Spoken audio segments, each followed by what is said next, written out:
Dayton Flyers basketball fans, it's time to get loud. It's the Talking Out Loud pregame show right here on Dayton's ESPN Radio, 1410 Ring AM. We now send you to Timothy's Bar and Grill on Brown Street with your host, Sully. Hey, welcome in, Flyers fans. It's absolutely great to have you. This is the Talking Out Loud pregame show. It's brought to you by Lee's Chicken, and it is presented to you right live at Timothy's Bar and Grill. That's where we're sitting right now, and it's great to have you. Thanks for coming into the show tonight. 1:30 to 3, we're going to be on the air here on 1410 Wing AM in Dayton, and I like to think that we got the kinks ironed out a little bit from last week. We were on the air, then we were off the air, then we were back on the air, and this week we're going to be on the air for 90 minutes, 1:30 to 3 o'clock, right here on 1410 Wing AM. Thanks for coming in. There's 96 unbeaten teams in college basketball right now, and 2 of them playing today are not a part of that group, unfortunately. It's Dayton and Mississippi State. They're going to be tipping off at 3 o'clock Eastern today down in Atlanta. Neither are unbeaten, but both really looking for a win here. So before we get into that today, I wanted to talk about a little bit the mess of college basketball, and if you are tuning into the show, I'd like to think that you're a fan of college basketball at the very least. But the A-10 was supposed to have 8 scheduled games today, and they are now down to 3 games. And I keep counting ourselves among the fortunate here in Dayton, Ohio, because our team has yet to have a positive test. We have yet to have a cancellation that is due to the Dayton Flyers having a positive test. And the season has kind of moved forward for Dayton as it was supposed to be moving up to this juncture. So, again, as I keep looking down these cancellations, St. Bonaventure hasn't even played a game yet, and we're December 12th here.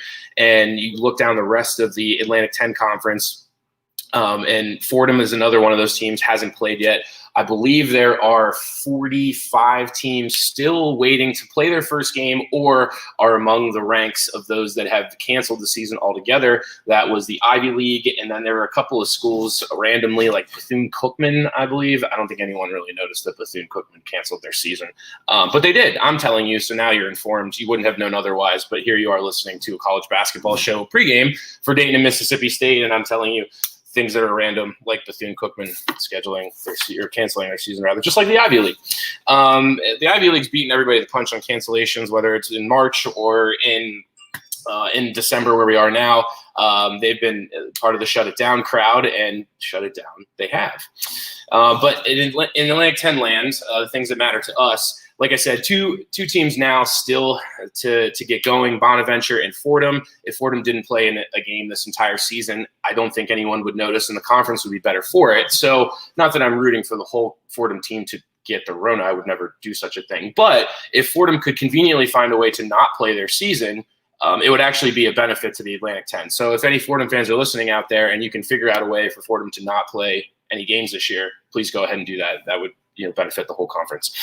Getting back to games that are being played today, and the one that I'm talking about is Dayton and Mississippi State. One of the ones that I was kind of jazzed up about today, I wanted to see SLU play, and St. Louis was playing Evansville. Sure enough, this morning there was a positive test in the Evansville program, and they had postponed the game. So we are down to a 5 o'clock Eastern tip for VCU and Old Dominion. LaSalle is playing Drexel in Philadelphia today. That is a 2 o'clock Eastern tip. And then your Dayton Flyers taking on Mississippi State. That's a 3 o'clock Eastern tip. And if you weren't aware, let's back up a little bit, and I can do that for you. The schedule as it was put together, this was always on the schedule. Dayton was supposed to play this weekend, December 12th in Atlanta. And through all of the schedule changing, the cancellations, postponements, they somehow, some way kept this holiday Hootsgiving is what they're calling it. They kept it on the calendar, and Dayton is kind of reaping that reward playing the game today. So it's kind of funny how these things where we're in a season where there are so many cancellations, so many postponements, and we still got this game in here. There was supposed to be, I believe, 4 different games today. One of them got canceled. So if you're listening to this right now saying, why isn't Dayton playing at the noon Eastern tip-off that they were supposed to, I believe that was ESPN being fortuitous and moving the Flyers into a better time slot. So fret not, Flyer fan. We were supposed to be on the SEC network. I bet a lot of you down here don't get that channel. It's not my cable package either, so I wouldn't have gotten it. And then they moved to ESPN News. I would still wager that most people listening to this right now don't even know where ESPN News is in your lineup. So thankfully, now we're on ESPNU, and the Flyers have played on ESPNU before. So in the ongoing fight to break out of mid-majordom, we're actually on a legitimate channel this week, people. So I don't want to hear complaining, okay? They gave us a better time slot. We don't have to tip off at noon Eastern. And now it's at 3 o'clock. It's on ESPNU. So everything has lined up the way that it was supposed to for Dayton Flyer fans. And that doesn't really happen very often. So I guess the whole tone I wanted to start the show with tonight was that you count your blessings, all right? We've had no positive tests. The cancellations have been on the other team's side. And we even got moved into a better time slot on a better channel on the ESPN network. So it's all good in Dayton, Ohio, and let's hope that translates into a win today. Later on in the show, we'll be getting into a little bit more about the game, breaking down some of what's going to happen, and getting into the weeds a little bit. I was hoping to have a guest on the show from my podcast this week to talk about Mississippi State. Unfortunately, with the schedule change, he will not be able to join us. Could have got him if the game was on earlier. So I will try to speak for Tyler Horka. He was on my podcast. And if you're hearing the show right now and you're wondering, who the hell gave this guy a microphone to be on the radio? I have a podcast every week, and that was my credibility to get on the show. It's called the Talking Out Loud podcast. If you are listening to this show, you might have heard of it before, but it comes every Thursday morning, and I love in the non-con to talk to guys that cover the team for various outlets across the country. This week was no different. So if you are craving some Flyers content heading up into tip-off today, I did an interview with Tyler Horka, who is the beat writer for the Clarion Ledger down in Jackson, Mississippi. He himself lives in Starkville, and so he did about a half-hour interview with me this week, which I aired on the Talking Out Loud Hour Thursday night from 6 to 7. But Tyler was great. He gave us some insight. I will kind of do a recap of the conversation, and that'll be coming up later. So I'll do a recap of our conversation, kind of what we went over, what he said were the strengths of the team, and then a little bit more just about various things in Starkville, how you get to the game. He said that the traffic issues or lack thereof was the most startling thing going to games this year. And I echoed that sentiment, in Flyer land, because I went to the game last week, and getting across the bridge with nobody on it and no traffic going to the arena was super jarring. So all that stuff, I'll summarize that conversation. We're going to talk about later in the show the 3 things to look for today, 3 biggest issues that are going to hold the Flyers back, and the 3 keys to the game to walk away with a win. I'll also give you a nice little preview of the Mississippi State team, what to look for, who is going to be a pain in our ass today, and who's probably going to drop 20 on the Flyers. That's all coming up on the other side of the break. If you're just tuning in, you're listening to the Talking Out Loud pregame show. We're live from Tim's. It's brought to you by Lee's Chicken. I'm the host, Sully, and you can only hear it right here on 1410 ESPN Radio in Dayton. Attention.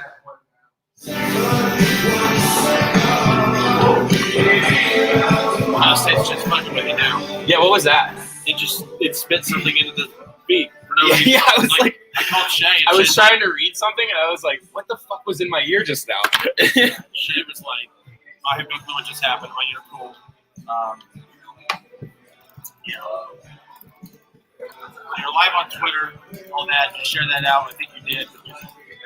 Okay. And then remember, push out the phone number to say if you have any questions about the point. Like you can take, if you're comfortable taking calls. Totally. Oh, yeah. So that's, but again, that's what you're comfortable. I'm not telling you have to. But if you want to like kind of mix it up and like people call in. Let's see. Well, okay. So if I tell people to call in, how will I know people are calling in? So Shay will text me the name of the caller, and I'll come over and I'll write it down and say, "Hey, Mike on line 1." Okay, got it.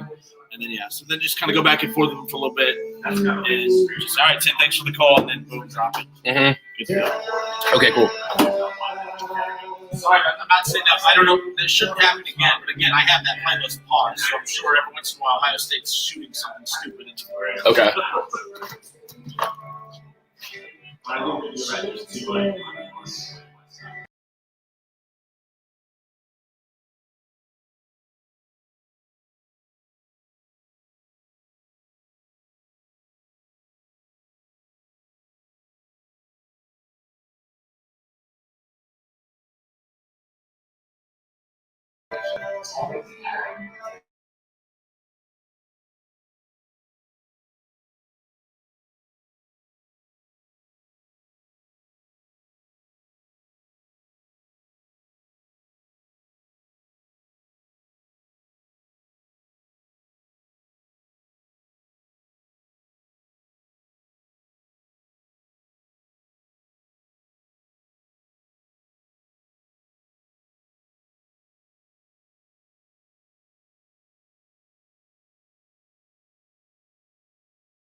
But as it is with 2020, the scheduling calendar and everything being so weird, Dayton had originally just had the 3 games on the schedule with these big teams. So we're talking about SMU, Mississippi State today, and then Ole Miss next week. Those games were on the schedule for months and months. And SMU was one of the schools that was very committed to the game throughout the pandemic. I heard in April that they were like, we're going to play this game.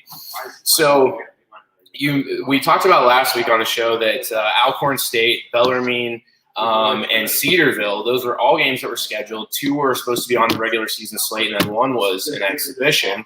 And those all got canceled for concerns for coronavirus. And I think there was a positive test on all 3 of the teams that Dayton was set to play.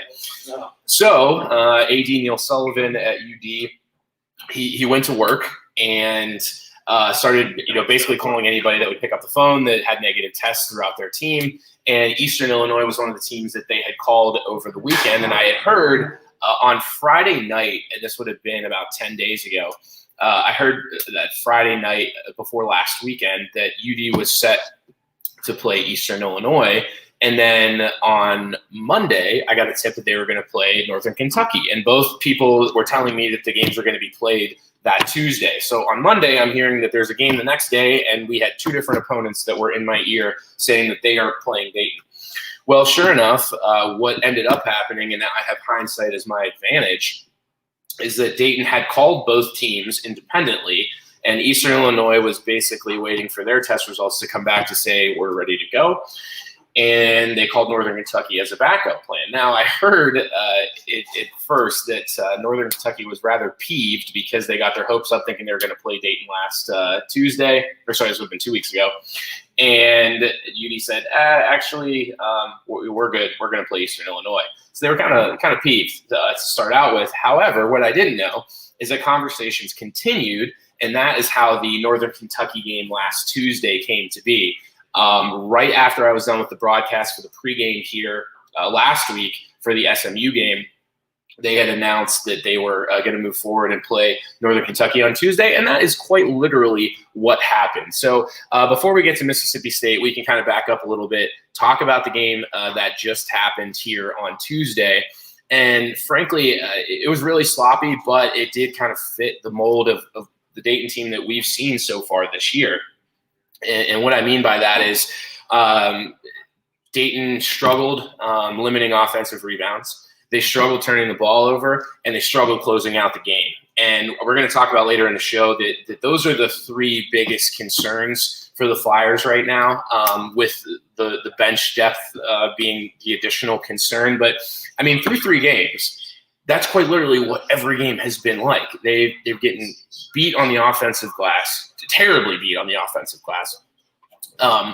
And they have struggled to put teams away. Down the stretch in the SMU game was what cost them that game. And luckily, when you're playing a team like Northern Kentucky, where you have greater talent than them, I'm not telling you anything that you don't know. Dayton is a more talented team than Northern Kentucky. Okay, but when you play teams like that, you can overcome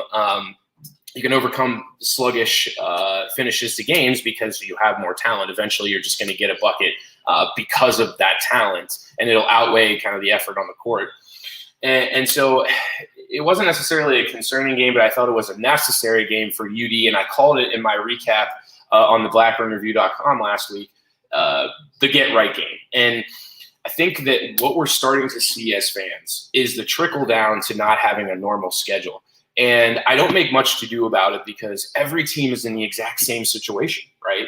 Every team has had a shortened schedule. They've had a weird year. They started the season late. The campus environment isn't exactly normal, right? So everybody's been in the same situation. However, for a team like Dayton that has a group of experienced guys that aren't experienced playing with one another, games like Northern Kentucky, games like Eastern Illinois, games like exhibitions against Cedarville or bringing in Bellarmine, those are completely necessary games because in the schedule down the road, it's just, oh yeah, that was that drubbing we gave somebody 20 points and it was a quiet night. And I mean, you guys know those games. You've been to the arena over the years where we played someone crappy. UD beats the brakes off of them. Everyone goes home happy, all that.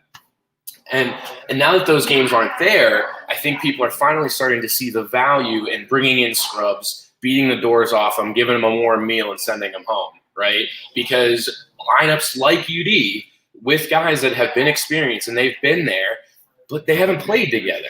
So it's hard because those are the teams where you get it right. And in the get right game is kind of a funny moniker, but it rings true in this regard, where you need these teams to come in so that you can get right, so you can figure out who deserves minutes, who doesn't deserve minutes, and go from there. So I likened all of this to being a weird year, and even in the NKU game, it trickled down to things that are very specific. Like in the first 5 minutes, the Flyers played probably the worst stretch that they've had all season.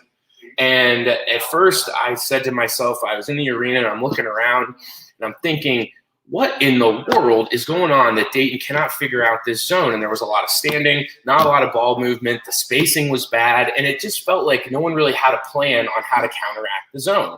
Sure enough, adjustments were made by Anthony Grant and company. Second half, they came out with a 9-0 run. And UD really put it on them in that second half there to jump out to a bigger lead. Now they didn't cruise down the second half, but they jumped out to that lead because they made adjustments to a zone that was wholly unique to them. And after the game was over, I said to myself, this is one of those trickle-down effects of only having 48 hours to scout a team. The game was announced on Saturday afternoon. I have to imagine that the tape didn't get to the team until Sunday, and then they had Sunday and Monday to prepare for a team. So it's more closely like preparation for an NCAA tournament game than a normal regular season game. So I think that those little things you see start to trickle down, and then you start to think to yourself, okay, Dayton maybe just needed to adjust on the fly. And when you don't have the time to scout for teams, that's exactly what happens is you get snuck up on by a Northern Kentucky. Again, I mentioned that you're going to want to know your foe for today, which is Dayton against Mississippi State. As I mentioned earlier, tip-off 3 o'clock. We're going to be taking you right up to tip-off right here on Wing AM. This is Talking Out Loud pregame show, and I'm your host, Sully, coming to you live from Tim's. Going to be watching the game here as well, so if you would like to watch the game with a socially distant crowd and have a few brews, some adult beverages, please come on down. We'll be here watching the game today, again, in a safe, socially distant manner.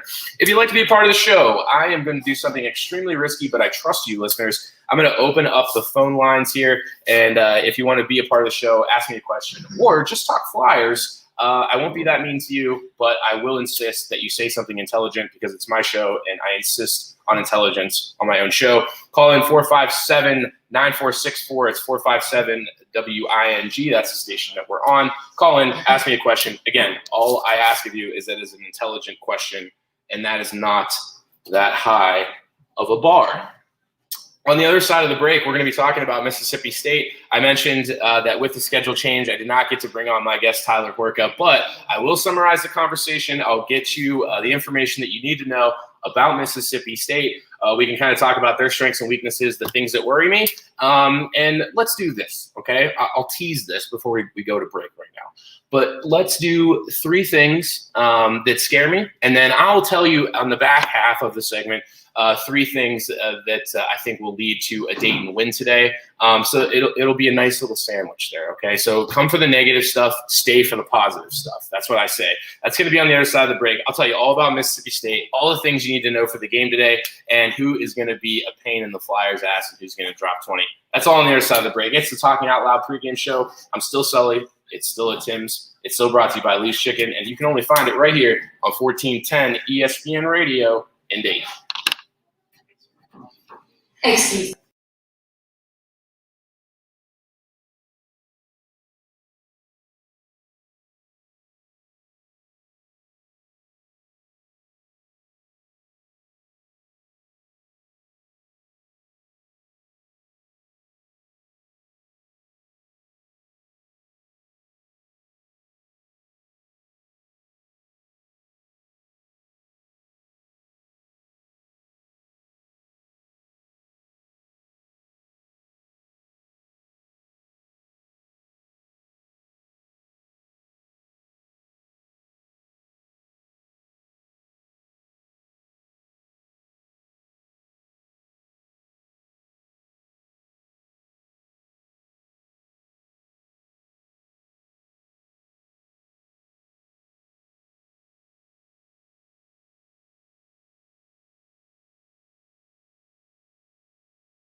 You are back at the Talking Out Loud pregame show hosted by Sully, and I'm Sully. And every time I come back from the pregame, or from the commercial rather, I have to make sure the level's okay. And they keep, okay, we're going to work out the level. That's what we're doing? Yep. Still doing it? Yep. Keep going up? Yep. Now we're good? Yep. Okay, now we're better. All right. Yeah, that's what's great about live radio, is that I have to do all this stuff on the fly, and it's much different to having a podcast show, because when I'm in my living room and I record the podcast show about the Dayton Flyers, I get to do it like 8 or 9 times. So this is a little bit jarring, because everything that I'm doing on the fly. And it's not that I'm not capable of it. You're listening to me because I'm perfectly capable of doing it. I'm just saying that it's a lot harder. So again, thanks for tuning in. This is Talking Out Loud pregame show. If you're not familiar, I'm Sully, and I have a podcast. It's also called Talking Out Loud, and it's LOWD. And if you just search Talking Out Loud wherever you get your podcasts, it will pop up. And I'd have to assume you're a Dayton Flyers fan if you're tuning into this broadcast right now, and then you can have better Dayton Flyers content in your phone. So that's all you got to do. Just Talking Out Loud, search it in your bar, wherever you listen to podcasts. I know there's like 9 different places you could do that right now. But I'm so nice and I'm so accommodating that I have made it available at all 10 of those places that you listen to podcasts. So I know, thank me later. It's fine. I'm just saying that if you want good Dayton Flyers content, I put out a show every Thursday morning.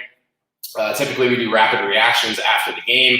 My crew will be doing that without me today, since I will be in transit.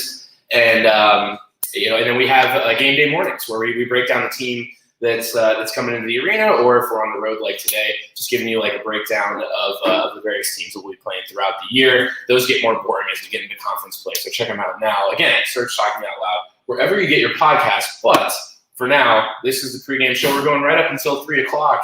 When Dayton takes on Mississippi State down in Atlanta. And I mentioned earlier that this game was on the schedule throughout the pandemic. This was one of those that was kind of ironclad into the schedule. It's called the Holiday Hoopsgiving. It's sponsored by some mower company that I'm not going to promote on my own show. They're all sponsored by somebody. It's a mower company. Or like Bad Boy Mowers had a sponsorship last year in the Bahamas tournament, and there was like a stream of commercials that was just middle-aged men riding around on mowers that I assume they bought themselves for Christmas. It was very sad. It was bad plugging. I'm not going to. So again, I'm not going to promote the mower company here on my show. I will promote Lee's Chicken, who sponsors the show, and I will promote Timothy's Bar and Grill, where we're having the show, and that's about as far as I'll go. And I guess I could promote Union because that's what I drink during the show. But come on down. We're going to watch the game here at Timothy's. It's at the 3 o'clock tip. And before we do that, we got to talk about Mississippi State a little bit. So I mentioned that these 3 games stayed on the schedule and had been on the schedule for quite some time. SMU was a team that was locked in from the jump, and these 2 games were kind of the same way. The Mississippi schools, for one reason or another, were more than willing to play these games. And so let's take a look at them. So earlier this week on my podcast, I brought on Tyler Horka, who is a beat writer for the Clarion Ledger, and he lives in Starkville, Mississippi. And I was asking him some things about the team. And starting off right now, the first thing that you need to know about Mississippi State is that they have a very young team. And what we're going to see today is a game that is inexperienced versus a veteran team that is inexperienced playing together. So the Mississippi State team is both inexperienced and they have youth. Everybody that's going to get considerable minutes is going to be an underclassman, except for one guy. The biggest dude on their roster, I guess, is 6'11", 255. This dude is their only senior, okay?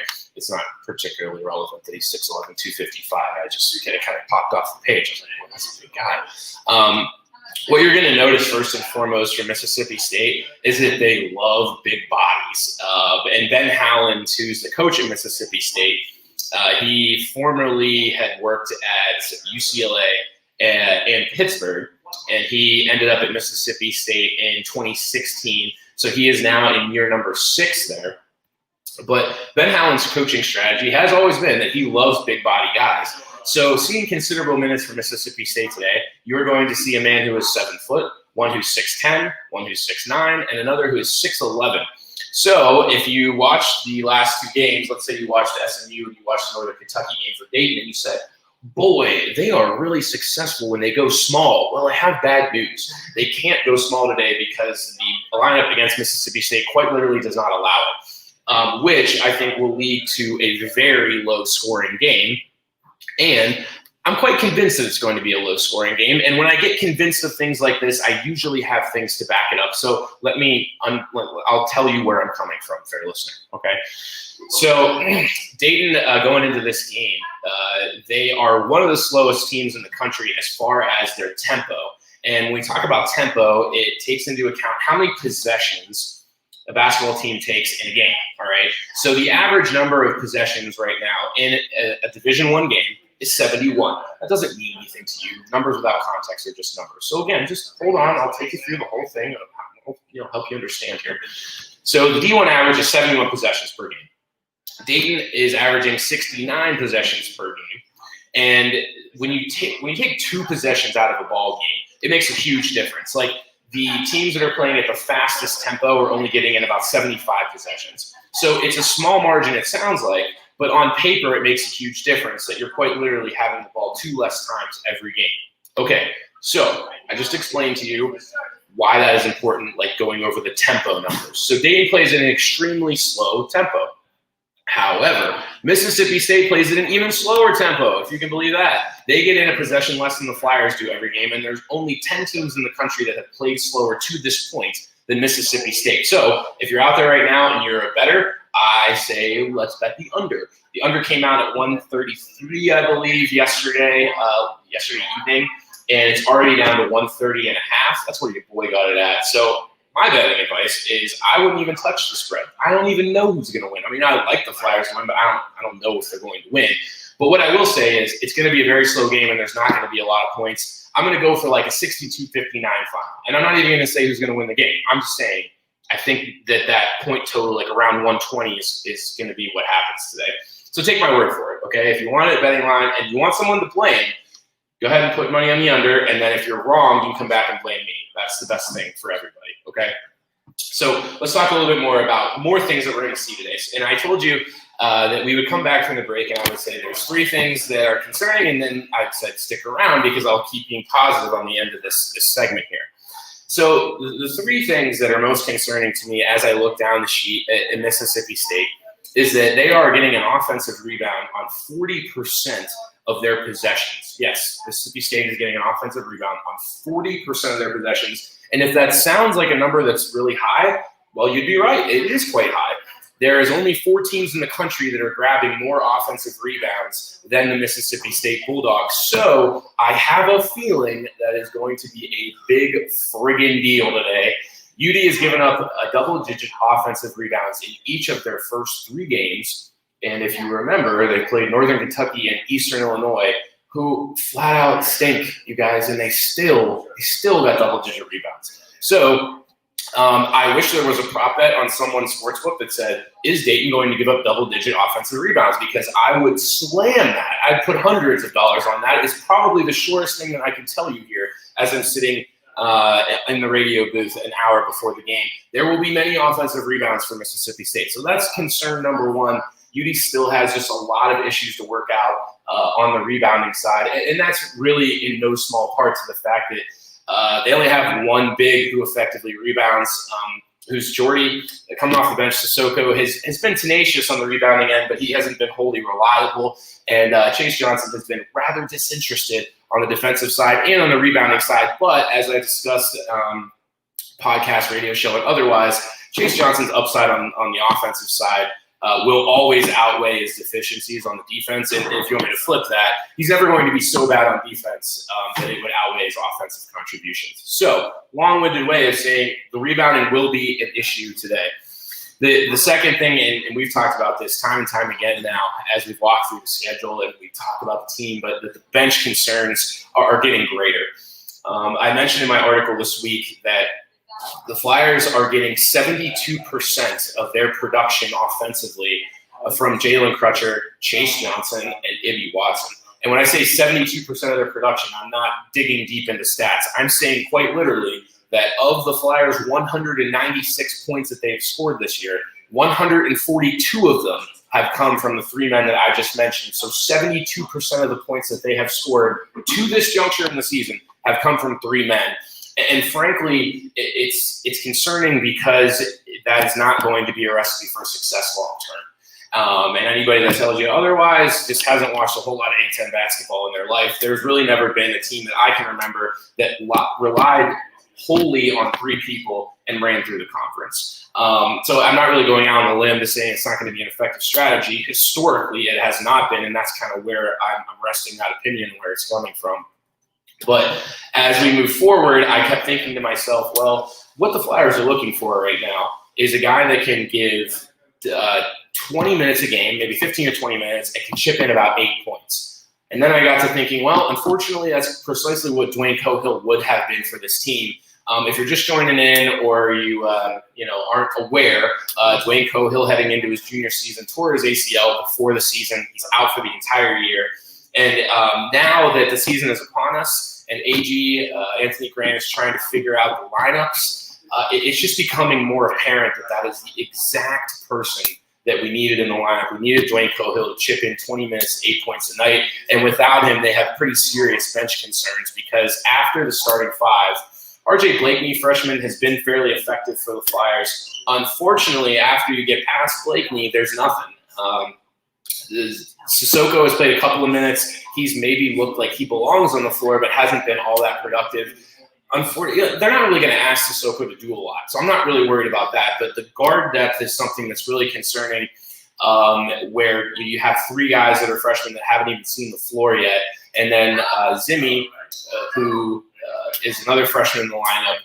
He has gone in and really just hasn't looked like he belongs at that level. So the depth is a huge concern. I mentioned rebounding number 1. The depth on the bench is number 2. The last thing that I really wanted to highlight about this Mississippi State team that will concern me is the fact that they've played a more hardy schedule. And they lost 2 games to start the year without their best player. You're going to want to look out for him. His name is Iverson Molinar. The name doesn't mean much. Just look out for number 1. He's going to be getting buckets today, and I guarantee it. He's a sophomore guard, and he's from Panama, which is extremely rare. I don't see a lot of guys from Panama in college basketball. But anyways, he sat out the first 3 games. They lost 2 of the 3 of those games that he sat out. Since he came back, he scored 15 and 21 points. So he's clearly a key scorer for Mississippi State. Again, keep an eye out for number 1. The guy can get buckets. Their first 2 games, they lost to Clemson and Liberty. This guy, Iverson Molinar, number 1, came back, and they've put fairly convincing wins together against Texas State, Northern Texas, and Jackson State. So my concern really is that the Flyers are still trying to piece it together. They're trying to figure out who they are. And Mississippi State, frankly, has had more opportunities to figure out who they are. So that kind of leads me to the point that we had started the show with here about Dayton's big deficiencies. And one of them is the killer instinct. Last week I sat up here in the booth and I said, if UD loses this game, it's going to be because SMU knows how to close out a game because last year they learned how to lose. And when you learn how to lose, it teaches you how to win. And last week we saw exactly that. Down the stretch in the last 5, SMU never got rattled. They took their lumps, multiple lumps in the second half. They battled back from a big deficit. I believe it was as much as 10 in the second half last week. And they figured out how to close because they're a team that had been there before. They're experienced guys. And I was worried that Dayton had a team of guys that really just, couldn't figure out how to close down the stretch. And that's, of course, what was so effective about the team last year was that once they had you down, they put you down. And they made sure that the game was over. They crushed you. And Dayton kind of imposed their will on so many opponents last year that I think people forgot how many teams we have had here at Dayton that haven't had that killer instinct. And so, sure enough, I hate being wrong all the time, but I was right last week. SMU's closed more effectively down the stretch in the last 5 minutes, and that was the key to the game. So I know that this Mississippi State team is young and inexperienced, but they have had 5 games under their belt to kind of figure out who they are, while Dayton has had the 3. And I think that those 2 games, an exhibition, they make a huge deal. I started this segment by talking about the trickle down of how these things can start to show themselves of not having a normal schedule, and you're seeing it with Dayton is that they've had some disjointed rotations. They've been cycling in guys that maybe shouldn't be getting minutes because they don't trust other guys on the bench to get them. And those are things that typically you can sort out in a closed scrimmage or an exhibition against someone that's a D2 school. But unfortunately, there was a lot of urgency and abruptness to this season where, game 2, you're playing SMU and your at-large hopes are on the line. So I started all this by saying there's 3 things I wanted to worry about today, or that I am worried about going into the game. And it's still going to be the killer instinct down the stretch in the last 5 minutes. Luckily, they're playing a more inexperienced team this week, and Mississippi State does prove, in the preseason, they were in the bottom half of the SEC. Should be a bottom-tier SEC team. So the bench, the rebounding, and the killer instinct. Those are the 3 things we got to watch out for today. The rebounding is going to be the most glaring. The bench is speaking for itself. I mean, Dayton's really only had 7 guys that have put together serious minutes, and that's not going to change. And it's not going to change today. It might change in the long term.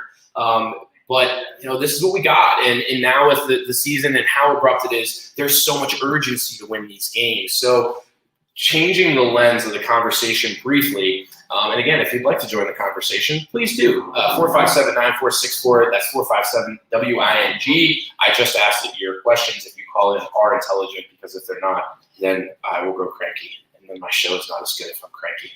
So just be intelligent if you call in, please. So when I said that I would talk about some negative things of what I'm worried about, and here's ways that Dayton's going to win today. I think they're going to win today by playing a faster pace and being more deliberate on offense.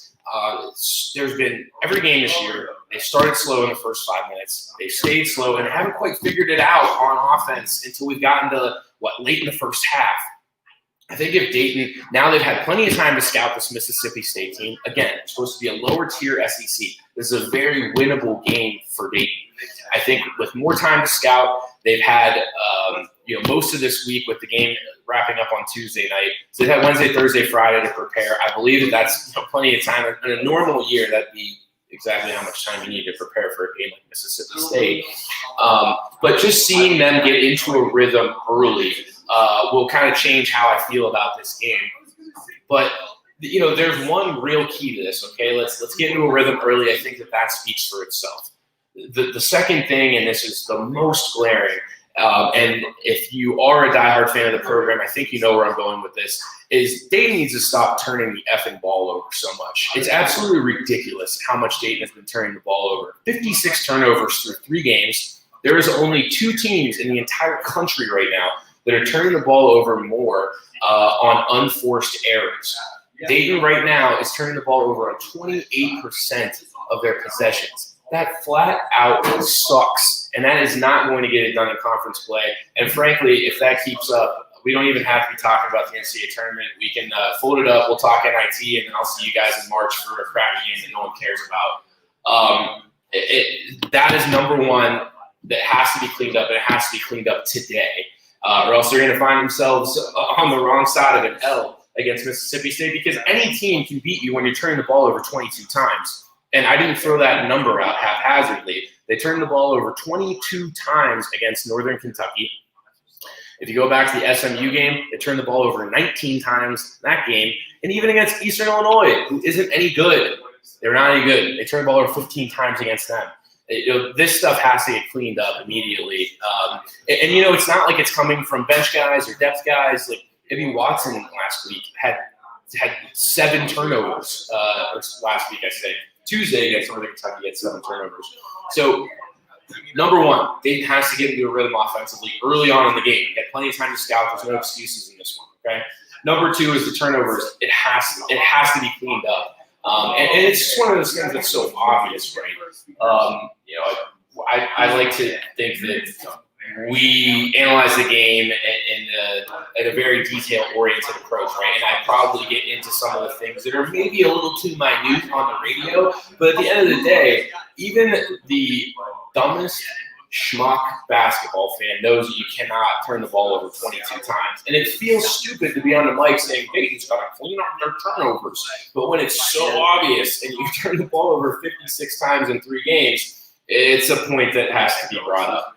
Last thing, wrapping up this segment, and this goes both ways because I said that this was kind of like one of the things I was worried about. But the key to the game here and how Dayton's going to win is getting a lead and then stomping on them. I do believe that Dayton is a more talented team than Mississippi State. I believe they have the ability to jump on the Bulldogs. The difference will be once they jump on them, do they put the foot on the neck to close that business out and get the W? Because we've seen 3 games now where they've gotten leads and they haven't been able to hold them. And today, Mississippi State might be just good enough to sneak back into the game and then pull out a win where Northern Kentucky, Eastern Illinois weren't. SMU was. I think Mississippi State is on the other side of that line, a team that's capable of sneaking back into the game and coming out with a win. So while it's something I wanted to watch, and I started this segment saying that getting the offense in a rhythm and then having that killer instinct down in the last 5 minutes was something I'm concerned about. I will say that that's something that we're going to have to watch for, and I believe that's going to be the difference in the game, just like it was against SMU. See how effective the Flyers are at getting the lead, sticking to the lead, and then second line throat and get the W. Tip-off's coming at 3 o'clock. It's going to be in Atlanta at State Farm Arena. Dayton Flyers taking on Mississippi State. On the other side of the break, we'll get into a little bit more about what you can expect from the game today. This is the Talking Out Loud pregame show. If you'd like to join the show, all you have to do is call 457-9464. It's 457-WING. Be a part of the show. Talking Out Loud. It's a live pregame show from Timothy's Bar and Grill on Brown Street, brought to you by Lee's Chicken. I'm the host, Sully, and you can only find it on 1410 ESPN Radio in Dayton.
Dayton versus Mississippi State, 3 o'clock tip-off. Coming up on ESPNU. They moved the TV network 3 times, but I am assured that it's going to be on ESPNU, and I don't think they would change the TV station half hour before tip-off, but, I mean, they might. They changed the time of the game 24 hours before the game was supposed to be played, so anything could happen. They could change it, who knows. But for now, 3 o'clock tip on ESPNU. And welcome in. Again, if you're just joining us, we're talking about Dayton versus Mississippi State. I'm the host, Sully, and this is Talking Out Loud, the pregame show. We're going to be doing this next Saturday as well before Dayton plays Ole Miss back here at the arena.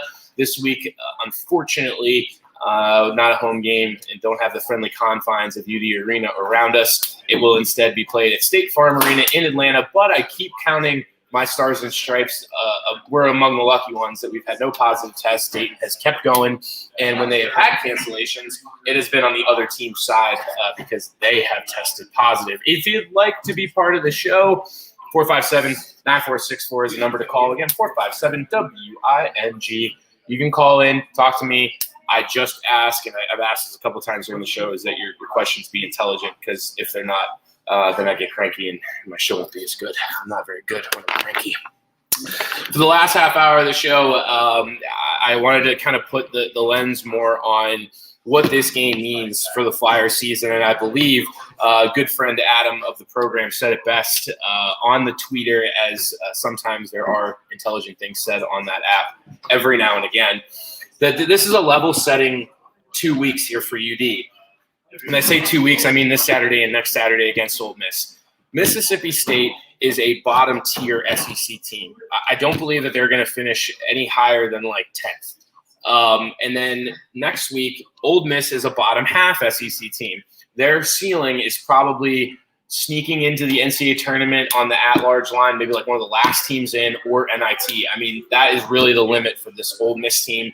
Mississippi State is in a rebuilding year. They lost a lot of their production from last year, and they're playing a lot of freshmen and sophomore, like I mentioned early in the show. So I say all that because these are 2 extremely winnable games for the Flyers. And when I say winnable, they're games that must be won now for the at-large hopes. As I looked at the SMU loss, which, it hurt Dayton, but it wasn't crushing. But the one takeaway that I had was when Dayton lost to SMU, they went from 54 in the rankings to 58, which basically told me despite the loss, Dayton was ranked just about where they're supposed to be. And now they beat Northern Kentucky. They stayed around that region. They're now at 62. So they started the year at 54. They went down to 58. Now they're at 62. So even with the losses and the inconsistent play, the bench issues, 3 guys giving us all of our scoring, Dayton still has found themselves in a position where they basically are as good as they were expected to be going into the season, which I do find encouraging. So now as you look at Mississippi State and Mississippi Ole Miss next week, the Bulldogs are ranked 80th right now in the analytics. And typically once you get past about 60, 65 is when you start seeing teams that really have no shot of making the NCAA tournament. For an at-large, you need to be somewhere between like 30 and 55 of best teams in the country to sneak in. So early on in the season, Mississippi State is not expected to go to the NCAA tournament, and Dayton's only favored by 2 points, which means, okay, the bettors don't have a whole lot of faith in the Flyers from what they've seen so far, but also it means they're a lot closer to being exactly like Mississippi State than they are to a tournament team.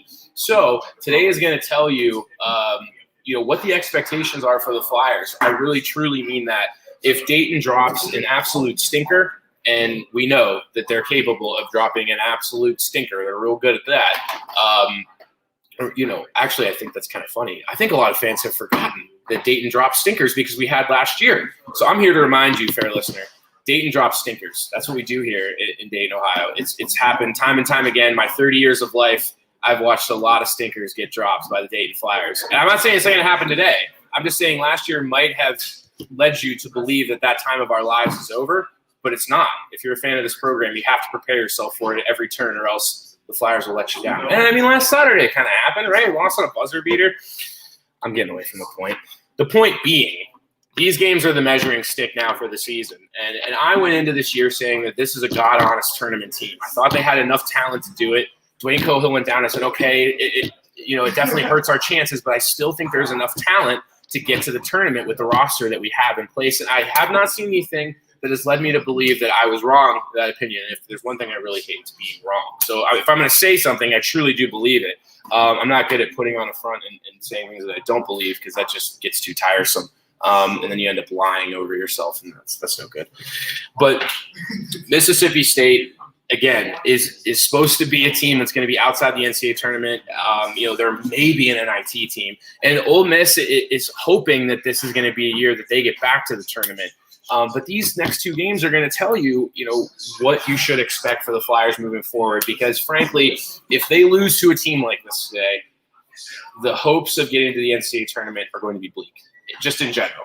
And that's what we're talking about earlier in the show when we say how much urgency there is to the season. There's a great deal of urgency because there aren't a lot of opportunities to put resume-building wins together. And this year in the A-10 is no different than any other year in the A-10. When you look down that schedule, St. Louis and Richmond are going to give you really good resume-building wins in conference. Other than that, pretty much the only other win that's going to be worth anything is at VCU. And even that right now is on the ropes because VCU is ranked 63rd. They're one spot behind Dayton. So, right now they're projected to be an NIT team just like Dayton is. Like, they're on the fringe of teams where we don't know enough about them. They could be a tournament team, or they could be a team that just gets lost in the muck. So I start looking down the rest of the schedule, and there's only 23 games this year. So you say to yourself, where are the quality wins going to happen? And there's really only about 5 or 6 games that afford that opportunity for the Flyers to get quality wins. And today is one of those games. It would hurt the Flyers immensely to drop this one. And I do believe this wholeheartedly that if Dayton drops this game to Mississippi State, we have to kind of change our sights a little bit on what we expect from this team moving forward, because they're going to be a lot closer to an NIT team than a God-honest tournament team that I thought they were entering the year. And, I'll put the blame on myself. I will. I'll put the blame on myself. Maybe I expected too much of the Flyers, all right?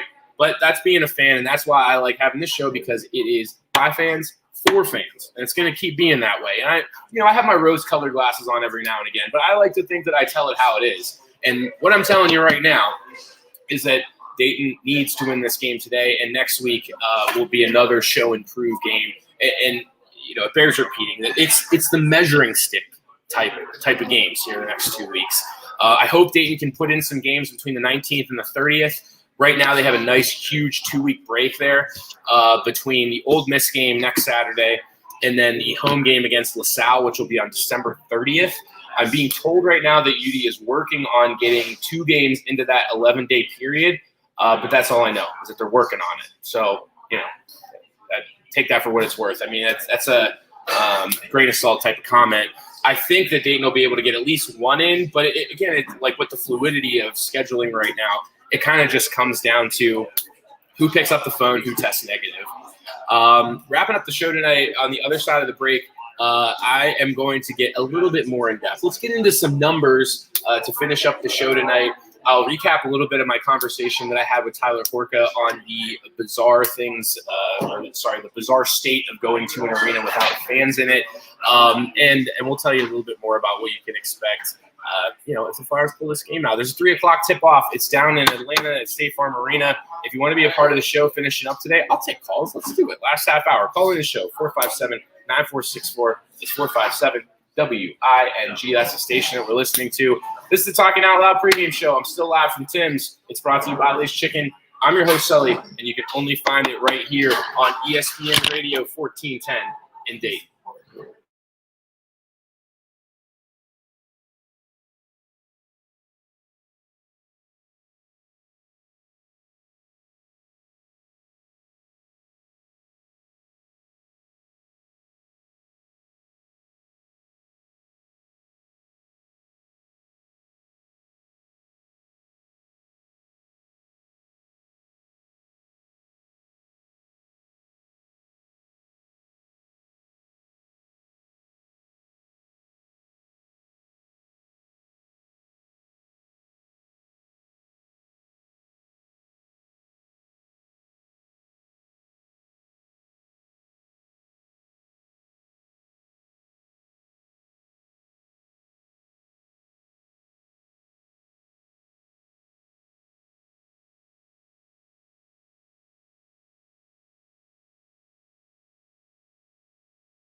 morning talking about just this, Dayton Flyers basketball, nothing else. And we've been doing some fun stuff. Last week I interviewed the mayor, talked about some hoops with her, nothing political, just hoops. That's what I'm all about, is just talking hoops. And I have player interviews that are up on the site. Interviewed Ryan Mikesell recently about the team. I did an interview with him in April as well about the 2020 season getting shut down.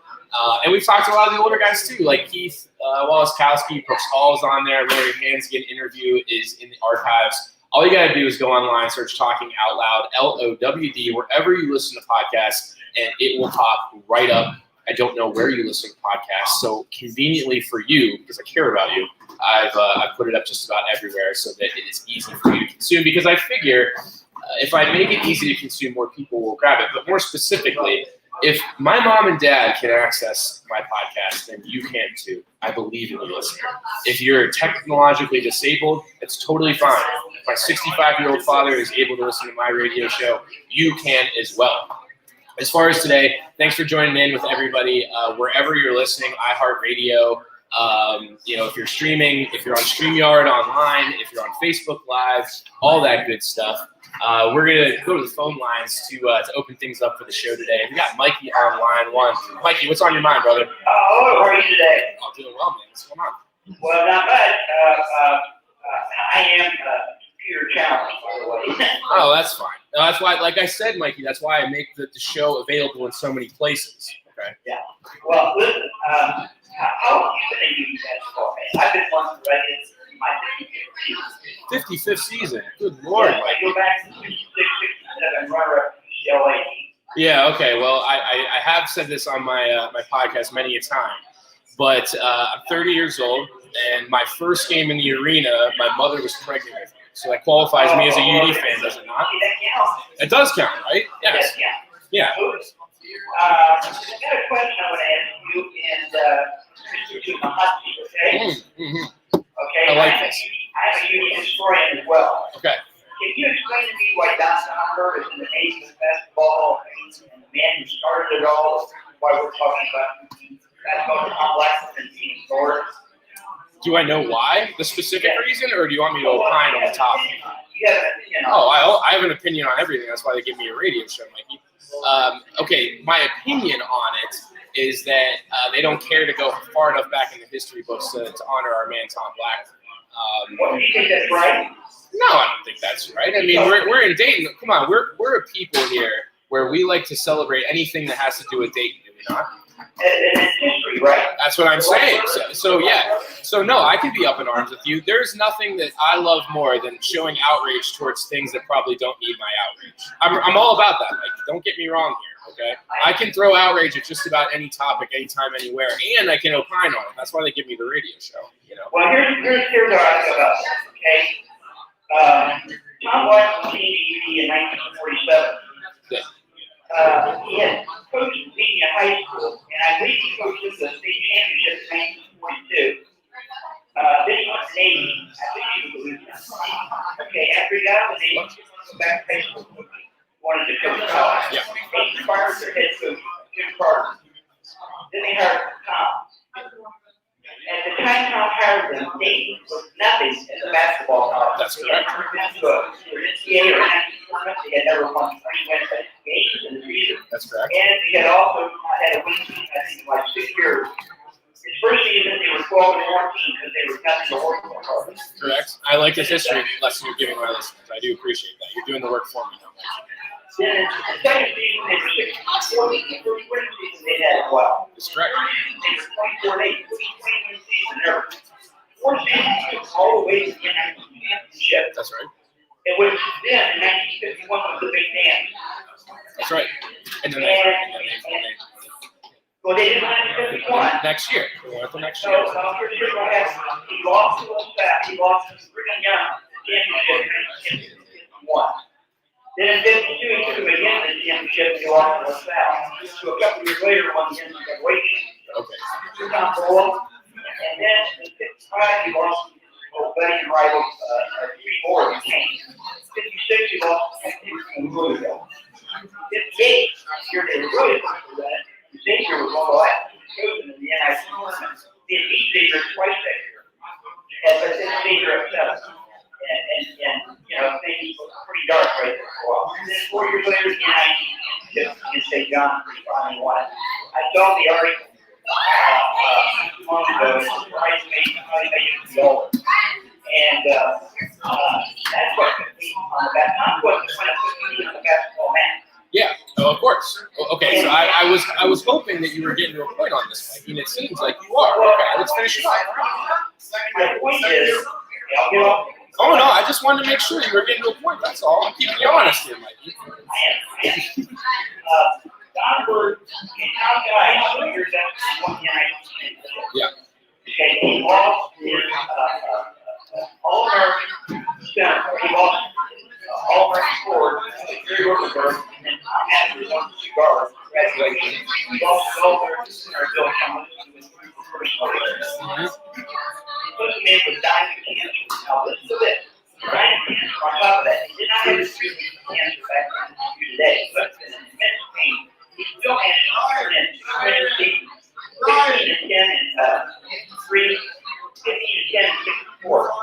Okay. Doctor came in, all he had to do was turn on the phone. That's right. Every day. First 5 seasons.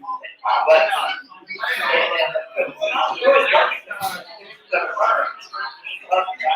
I hear you. And on top of that, Don Dayton graduated in 68, and then he left the field house into the arena. That's when the program started going downhill. You take away the first 5 seasons, really top hero.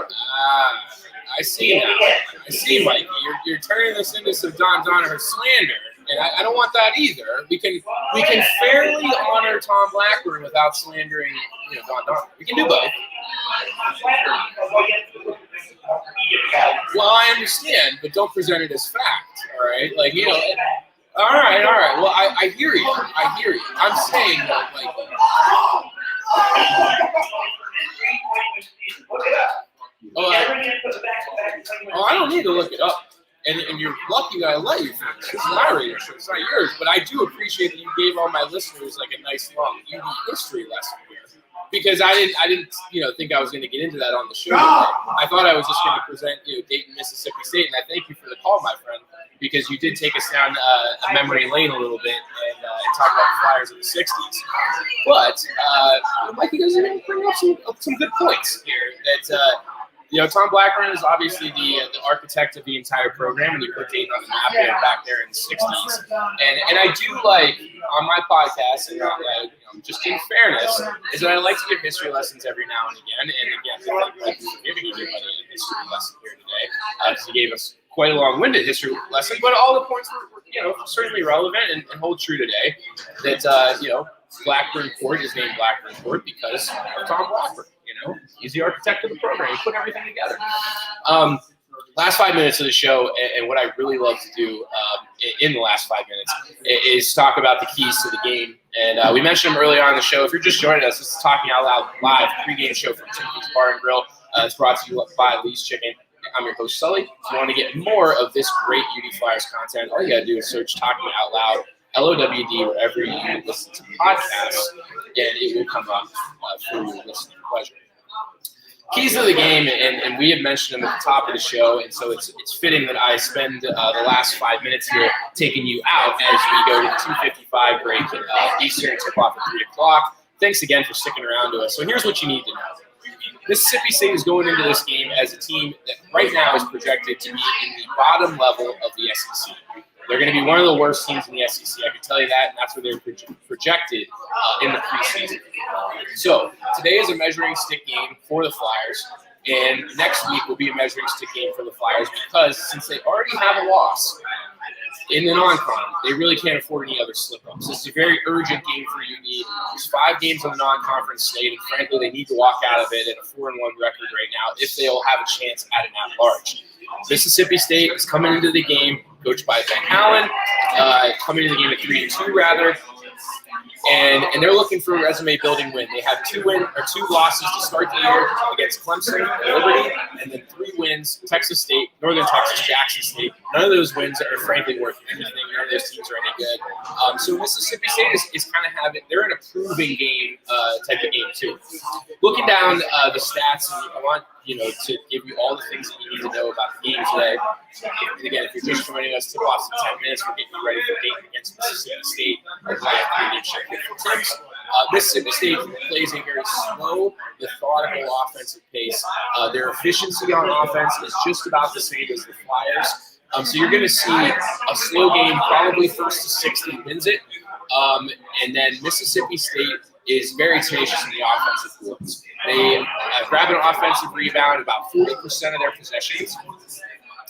And, obviously that's something that Utah's had to worry about. In the first 3 games, they've given up offensive rebounds in the double digits to every team that they played. Eastern Illinois, SMU, Northern Kentucky, double-digit offensive rebounds, and that needs to be cleaned up. That's number 1 key to the game. Number 2 is Flyers cleaning up their turnovers, and then number 3 is the bench depth that we've talked about. The Flyers just cannot go through this entire season getting scoring from only 3 guys. It's not going to work. And today you're going to see a team that probably is a little bit better defensively than the teams that they've played, and they're going to need to get a contribution from someone, somewhere, somehow. Earlier in the show, I had mentioned Jalen Crutcher, Chase Johnson, and Ivy Watson. They have contributed 72% of the Flyers scoring this year. Out of the 196 points scored so far in this season, 142 have come from the aforementioned 3 seed. So the Flyers just have to get contributions from someone else, and it's not too much. 4 or 6 points from a couple of guys here, a couple of guys there will literally be the difference in the game today. As far as putting the lens back on Mississippi State, mention it once, mention it a million times. This is going to be a measuring stick. Let's figure out where the Flyers are early on in December here and adjust our expectations accordingly. Because I think going into the year, most people thought the Flyers were a top 14 in the A10. And frankly, they win today. I still believe they're a top 14 in the A10. If they lose today, I have serious doubts about the trajectory of the season.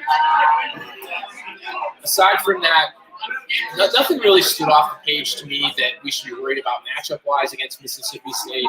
Did mention earlier in the show that they roll out a lot of big bodies, guys that are 6'10", 7 foot, 6'11". There's going to be 4 guys on the roster that are above 6'9", and UD doesn't particularly match up well against that. But I think if they stay true to their smaller lineup, keep the spacing, the movement, and get into a rhythm offensively early, that's going to be the key to the game for UD.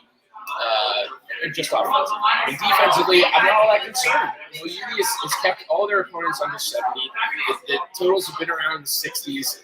I think the one, defense is the last thing that really concerns me here today. But again, if we're running through the issues and the things that we need to watch for, bench depth for the Flyers is a big problem. They need to limit the offense.